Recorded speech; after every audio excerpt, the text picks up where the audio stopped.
My name's Randall Ross. I'm the current director of Garbutt Magpies, as well as founder of the Boys to Men carnivals. That's been happening. Been in coaching too, been involved heavily with coaching, making sure that, kids are getting an opportunity to play sports. Yeah, the history goes back 1955, the club's been around, and what happened is that when AFL kicked off in Townsville for the first 3 years, there were only a couple of teams, and those teams relied on public servants and many of the army to fulfil the competition. But when Garbutt Magpies entered the competition, they didn't rely on any of the public servants or the army. They had many of their community members, and they were able to fill, teams across the board because of the Garbutt community, and that's what made Garbutt Magpies so special. Well, after the war, there was all those barracks over there in Garbutt, and the Housing Commission took it over, and Aboriginal people lived in that. And Kevin Caton, he was in the Air Force. He came up here, and his father and him were mad Collingwood supporters. They come along and called the Garbutt Magpies the same colours as Collingwood. Well, he gathered, there was Neely and Alfie, Johnny, Stanley. They were all in Garbutt there. But eventually they got a team together. They didn't really know the rules. They had a lot of talented players, but they couldn't perform as a team for a while. When we started off playing, there was a few, they weren't used to the tactics that they used down south. And in '61, when Stan Lyle came here, he applied for coach. They made him the coach, see. Sport is an avenue, and that's what we're trying to rebuild and use. Sport is that vehicle. That's where we're bringing in not only our sponsors, but families that are coming a part of the club, helping out more and more. And that's what we've seen in the last 5 years, just with the Boys to Men Cup. The amount of families that have been involved now, the amount of kids that have even been involved playing AFL local, but also the schools. The schools love it, and the more and more kids, they just want to be a part of the Boys to Men Cup. And the kids know that there are supports out there, and in the, support in the way of family. So families are there, elders are there, and this is what it's all about, connecting elders back with our young people. And that's what's been a big part of even us, our lives growing up.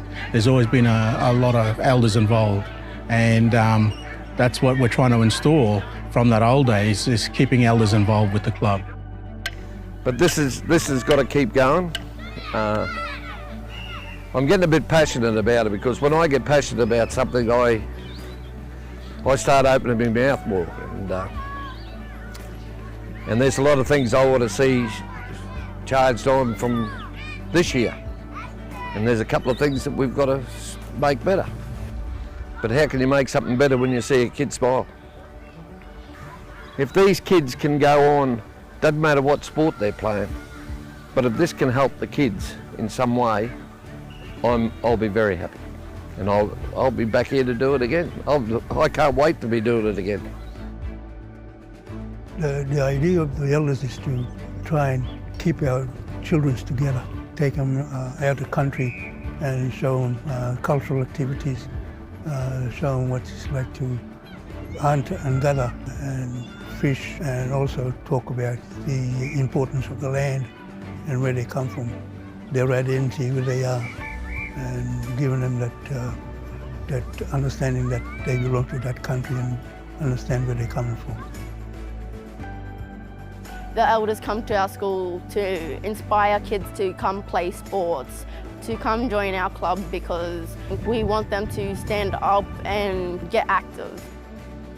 Randall, he came down and he had to talk to us about the history of Garbutt Magpies. It was a big eye-opener. And they talked about the jerseys, the big Garbutt Magpie, and what it stands for. And they talked about the history of it, and that you need to take every opportunity about what you get. Boys to the Men camps that we have, that we hold, is about, you know, linking young people with old people. But then you've got elders that come in and also encourage and talk. Then we do cultural things where we'll get elders to come out and take the kids out and do fishing, or maybe making spears, or maybe, you know, getting to go around some of the cultural sites to share some of the stories, so kids have an understanding of not only our culture, but the people that come from those areas, but also the history that's a part of and attached with the land that they're upon. So that's why it's important just to recreate and continue to build some of those relationships through our camps. And our Boys to Men is a perfect opportunity to do that. A lot of these young men have been with us in the last 7 years as a part of that journey.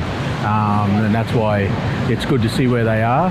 They're at the stage of nearly finishing high school, so a camp like this is about teaching them now what happens after high school, not only with football but after in their own lives. As the final part of this is in our Boys to Men Garbutt Magpies 25 years on report, the last chapter in the book talks about unfinished business, and the unfinished business this is what it's all about now, what we're doing, and we're continuing now to rebuild. And as a past Garbutt Magpie, growing up in the club, playing all the sports as part of the club, this is part of my responsibility and commitment too now, to make sure that we continue that legacy of Garbutt Magpie from all those elders from the past, and we continue that through to the future. And we hope that our future generations will get involved. That's what it's all about.